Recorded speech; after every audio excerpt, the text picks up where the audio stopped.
వెంకటేష్ గారు hi. Hi sir.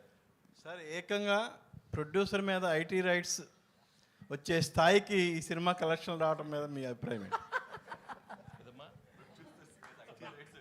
అయిందా? నిజమా?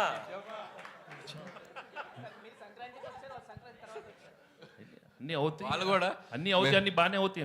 అంటే సంక్రాంతికి వస్తున్నామని చెప్పి మేము టైటిల్ పెట్టాం కదా, వాళ్ళు కూడా గట్టిగా ఫిక్స్ అయినట్టుంది. మేము సంక్రాంతికి వస్తున్నామని చెప్పి వచ్చేసారు వాళ్ళు కూడా. కాదు అరే అనిల్ గారు, ఇప్పుడు పాపం మీ ప్రొడ్యూసర్ ఏమో బాధలు ఉంటే మీరు సక్సెస్ చేసుకోవడం కరెక్ట్. మా ప్రొడ్యూసర్ బాధలు లేరండి. ఇండస్ట్రీలో చాలా మంది మీద జరుగుతున్నాయి రైట్స్, ఆయన ఒక్కడి మీద జరగట్లేదు. అండ్ ఇట్స్ చాలా ఇది ఒక ప్రాసెస్లో భాగమే. ప్రతిసారి 2 ఏళ్ళకి ఒకసారి 3 ఏళ్ళకి ఒకసారి ఇండస్ట్రీ మీద కానీ బిజినెస్ సర్కిల్స్లో కానీ ఐటీ రైట్స్ జరగడం సర్వసాధారణం. సో అలాంటి ఒక ప్రాసెస్లో జరిగే భాగం. ఇంకా వాళ్ళు మమ్మల్ని, మేము వాళ్ళకి కాంటాక్ట్ అవ్వలేకపోతున్నాం.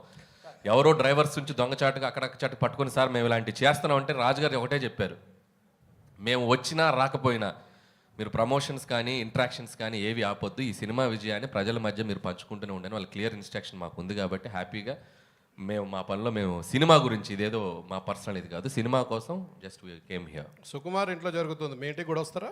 సుకుమార్ ఇంటి పక్కకి నేను ఇంకా షిఫ్ట్ అవ్వాలా, త్వరలో షిఫ్ట్ అవుతున్నాను ఫిబ్రవరికి. కాబట్టి మా ఇంటి పక్కకి లేను కాబట్టి ఇంకా రాలేదు.